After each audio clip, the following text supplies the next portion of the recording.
Summary of The Intelligent Investor by Benjamin Graham. Introduction. Money. We all know it's important, but it's not necessarily something we all know a lot about.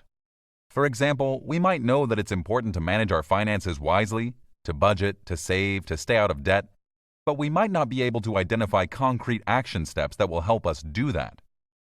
It can be even tougher when you feel like the financial deck is stacked against you, and unfortunately, that's the future that many people face. But those struggles don't have to write a future of financial despair. Over the course of this summary, we're going to unpack some hard truths about money management and learn how you can achieve financial success. By exploring some of the author's theories on personal finance, you can discover the key to successful budgeting, saving, and making valuable investments. So let's dive in. Your financial future can only get better from here. Chapter 1. Why you should invest in the stock market. Books about financial success are as popular as any other genre in the self-help industry, and every single one of these myriad options recommends a different strategy for getting rich quick. Some, for example, will highlight very specific stories like those of Warren Buffett or Donald Trump, who made their fortunes through investments. And while their stories may offer some beneficial lessons in investing, the truth is most often that these success stories are highly specific to individual people and the condition of the stock market at the time. After all, if it were that easy to duplicate their success, everybody would be Warren Buffett or Donald Trump, and their stories would lose their allure. So for the purposes of this book, we're going to abandon the idea that you should follow someone else's pattern of success. Instead, we're going to focus on rock-solid science and learn how you can make the statistics of the stock market work for you. The author begins by observing that the only way to really make money through investing is to be smart about it. And learning how to manage risk is the most important lesson for any smart investor. Everybody knows that the stock market is unstable. Change is its only constant. Therefore, if you want to succeed at the stock market, you have to know how to roll with the punches and make the best decision for your investments. Many people fall into the trap of assuming that you have to act very quickly if you want to profit from the stock market. And it's easy to see why someone would arrive at that conclusion. When the stock market can plummet at the drop of a hat, it's understandable that one might feel the need to monitor it at all times. This is the logic that motivates people to buy and trade stocks at a frenetic pace in the hopes of beating the stock market and reaping a significant reward from their investments. In fact, for quite a while, this has been the widely accepted standard for using the stock market. But smart investors know that this strategy isn't quite as effective as everyone else believes. Instead of rushing, the smart investor conducts a careful analysis to evaluate a stock's potential. And if their analysis reveals that a stock's price is below its intrinsic value, then a smart investor makes the decision to buy that stock. It's important to buy when a stock's price is below its intrinsic value, because this means it has room to grow in relation to the company's worth. When a company's just starting out, their stock might not be very popular yet.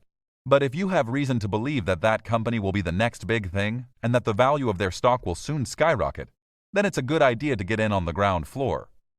To put this into context, just imagine investing in Facebook before it was Facebook. Today, the social media network is an international sensation, but before it became the Facebook we know and use today, it was a little social media platform started in one guy's college dorm. When it first started out, Facebook might not have looked like a very big deal to prospective investors. But the investors who bought shares in Facebook at that stage were later rewarded by its spectacular growth. And the same could be true for you if you invest in an undervalued business. This might mean that you're playing the long game with your investments, but the intelligent investor understands that the long game is highly profitable. The intelligent investor also knows that you should stop worrying about when your stocks will become profitable. Avoid making rushed decisions or focusing on when your stock's value will rise. Instead, know your stocks, know your market, and wait. Trust that the market will do what you know it should do, and then wait for it to do its thing. In short, the key lesson from this chapter is to assess your stock for its pricing and potential, and only buy if you're certain that your assessment will pay off. This path might be slow and it might be boring, but it will ultimately be very profitable. And let's be honest, would you rather have $1 million or a brief flash of excitement? Chapter 2. A defensive investor is a smart investor. The author's experience has taught him that there are two main types of investors: the defensive investor and the enterprising investor. The defensive investor opts for safety and risk management above all else, while the enterprising investor is willing to take more of a risk. Both strategies are valid, and both can be profitable. But at the end of the day, it's more likely that slow and steady wins the race. The defensive investor puts this strategy into practice by diversifying her portfolio. If you're not familiar with this term, financial analyst Tori Siegel provides a quick and accessible definition. Put simply, Siegel asserts that diversification is a risk management strategy that mixes a wide variety of investments within a portfolio. A diversified portfolio contains a mix of distinct asset types and investment vehicles in an attempt at limiting exposure to any single asset or risk. The rationale behind this technique is that a portfolio constructed of different kinds of assets will, on average, yield higher long-term returns and lower the risk of any individual holding or security.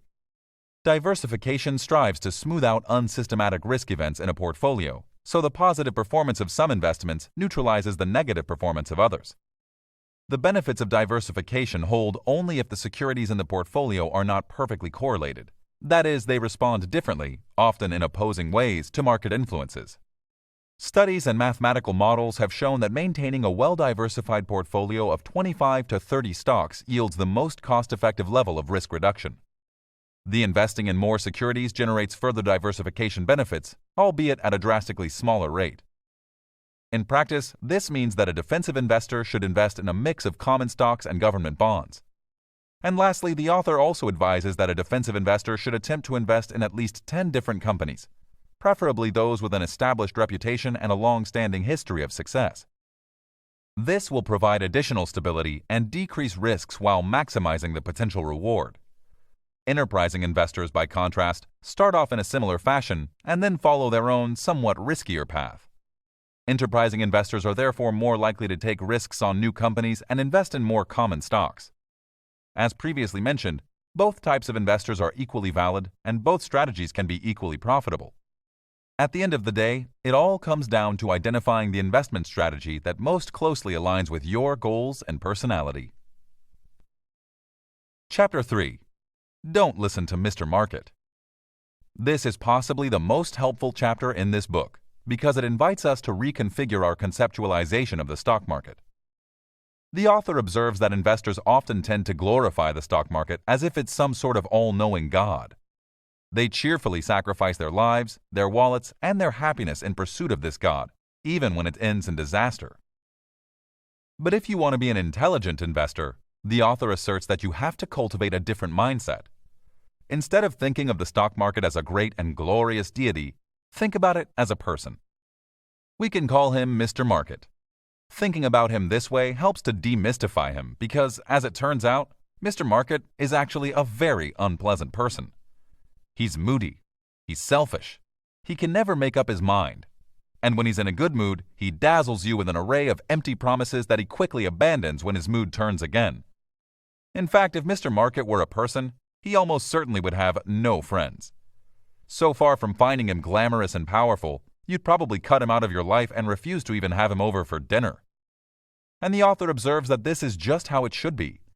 An intelligent investor benefits from thinking of Mr. Market as a miserly, mean, rich relative who might leave you some money when he dies. It pays off to be nice to him, but you wouldn't get very close to him or put a lot of stock in anything he says. If this is your perspective of the stock market, you can keep a level head.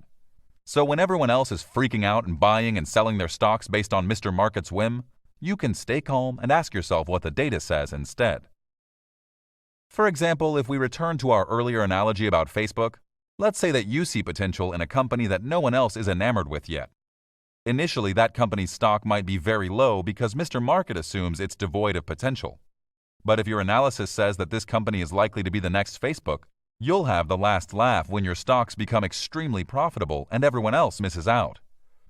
However, there's also a flip side to this equation. Let's say you've invested in a luxury automobile company like Maserati. They've just released a new design and people all over the world are going crazy to buy it.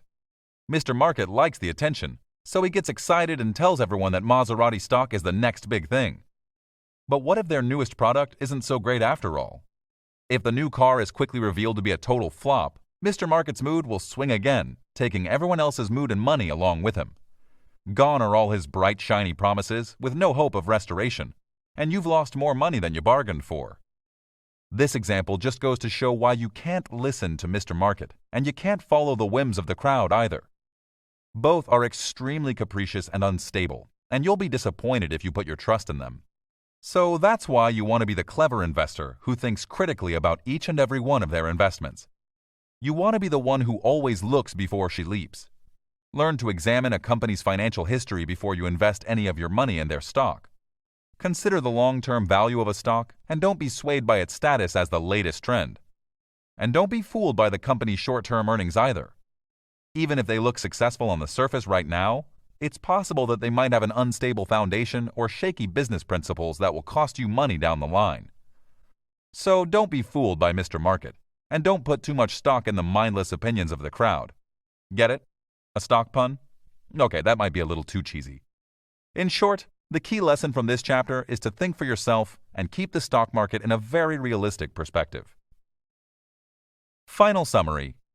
The world is teeming with an abundance of financial advice for hopeful new investors. Everyone is clamoring for their voice to be heard above the fray, and everyone wants you to believe that their advice is right. But not all of these sources are reliable. The author's advice, however, has stood the test of time. These are the investment strategies that sustained him through the Wall Street crash of 1929. These are the strategies that he passed down to generations of successful investors who came after him. And these are the same strategies that you can rely on in 2021. Although this advice might have profound impacts, in practical application, it isn't complicated. To be an intelligent investor, you simply have to learn to think for yourself. Remember that Mr. Market is just a very unpleasant and very unstable person. He isn't a god, and his word isn't gospel. Passing investment trends are equally unreliable, so don't let your good sense get lost in the crowd. And lastly, remember that slow and steady investment may be boring, but it's always the most profitable because it's well thought out.